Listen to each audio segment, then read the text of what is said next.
is not a dream. Not a dream. We are using your brain's electrical system as a receiver. We are unable to transmit through conscious neural interference. You are receiving this broadcast as a dream. We are transmitting from the year 1999. You are receiving...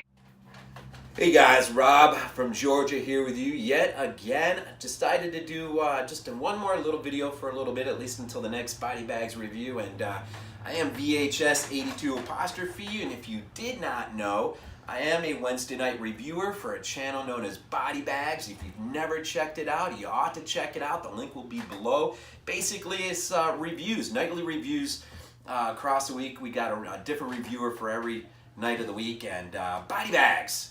Gotta check it out. But anyways, I got a little motivated today to do up a quick top 10 of my most cherished VHS tapes in my collection. And these are the tapes that sit at the top, mostly the heavy part from 5 down, but at the other end as well. I mean, these are tapes that for the longest time, I didn't own the film on DVD or eventually Blu-ray and whatnot. And so this is really what I had, all I had, and I got the VHS player still, and so I still crank them in from time to time, but these are the top 10. Here we go, top 10.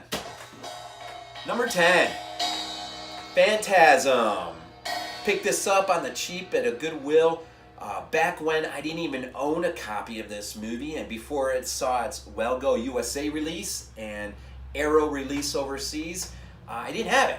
And bought it for like 50 cents at a Goodwill, and I considered that one of a great day. So Phantasm, the original Phantasm. What is this?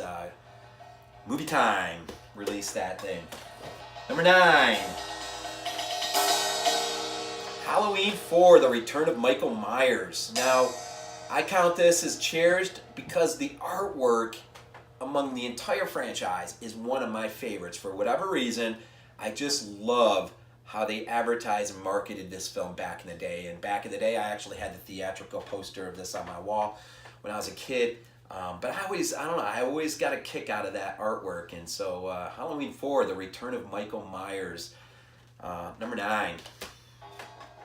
Number 8. Probably the most entertaining of the franchise for me personally. It's just the one I gravitate to the most. I don't know why, but Friday the 13th, Part 7, A New Blood. And I always, again, dug the artwork. I thought it was one of the better ones. I just enjoyed it. There's something about it. It's just something about it. That's the one I gravitate to, and I just want to pop one in and check it out. So Friday the 13th, Part 7, A New Blood. Number 7,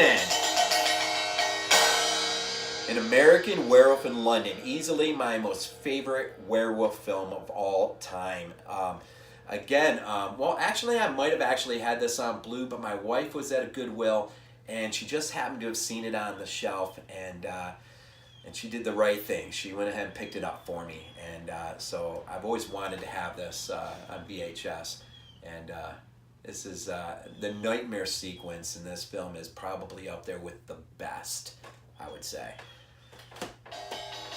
6. John Carpenter's The Fog, another Movie Time release.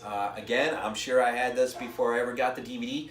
And, The Fog, probably I saw this at the drive-in when I was a kid, and remains up there as one of my most favorite John Carpenter flicks. And absolutely the music, just the panoramic shots of the ocean, and just, what is there not to like about The Fog? It is a classic in its own right. So, The Fog. Number 5. Oh, this is a special. Here's where it really gets good for me. The Evil Dead 2. This is a part of a bigger set that I have that I'll show in momentarily. But I have had this tape forever. This is, of course, the collector's edition, Anchor Bay release. This is a great release on VHS. Back probably the heyday of VHS when they were starting to kick out all their special collector's editions, widescreens. They were starting to put extras, a few of them at least, on the end of the tape. And man, Evil Dead 2 in its widescreen presentation. I love that. Just absolutely love that. 4, Wes Craven's A Nightmare on Elm Street. Now I got the regular full screen edition, but this is my special widescreen edition. I think I picked this up at Suncoast Video way back in the day when I lived in New England. And you know, again, back when you could go into a store and it was the high tide of VHS releases, when they were really starting to do some special things. That is before DVDs sort of showed up and kind of pushed them off to the wayside. But what a great release on VHS that is. A Nightmare on Elm Street. I saw that when I was 14 on the big screen, and man, that was awesome. Number 3, one of my all-time favorite John Carpenter. This is probably it, The Thing. I absolutely love and adore this film, probably like no other. And again, the beautiful widescreen edition of this on VHS. And again, even before I had this thing on DVD, I had this. And the regular formatted edition, I think you can see it from that angle. But man, what a film, what a film, what a film, what a film. Number 2.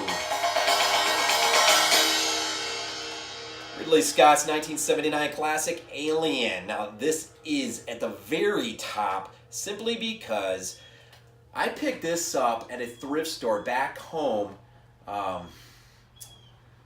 The thrift store was right in a plaza where used to be a movie store, or VHS store, that I used to rent movies from when I was a kid.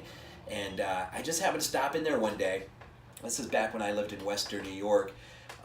And the movie, or the rental place, for anyone watching that lives up there, Baxter, I think you're up there, right? Was Movie World, and I used to go there all the time as a kid.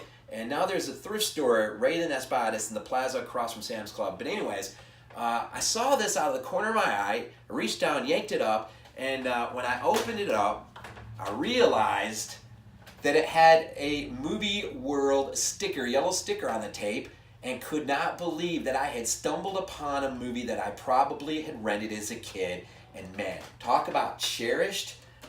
This was a find of all finds. And there's only one reason why this is not number 1, is because the next film is probably my all-time favorite classic, or as far as slasher. Number 1, Palais Sauvage's 1987 Stage Fright. I consider this one of the greatest slashers of all time. And when I picked this up on VHS, I paid, I don't know, $10-12 or something, but just to have the original artwork on the cover piece there, man, this was well worth every single penny just to kind of have this. And so this was quite the find as well, and definitely top for me. This is great. This is great stuff. Now, I also want to, real quick before I say goodbye, I said, you know, I showed off Evil Dead 2, but tucked in right between, of course, or on either side, it bookended, is I do have the set, the original Evil Dead on Anchor Bay, the special collector's edition, and of course Army of Darkness. And as my set, of course, that might be together, those 3 films as a set is at the top of the heap for me. But just a quick top 10, and you know, as we move along further and as I collect more VHS, I probably at this point in the game just go after those things that you know, really hold some meaning to me. Like the Gates of Hell trilogy, some Lucio Fulci goodness there. That's something I would love to try to go after and find. But anyways, I always end off my videos. Just real quick, thanks for viewing. Hit the like button if you like. Leave a comment if you like. Don't forget about the links down below if you want to check out BodyBags or my channel or whatever else. But thank you for watching. And as always, I leave off with just go Bills.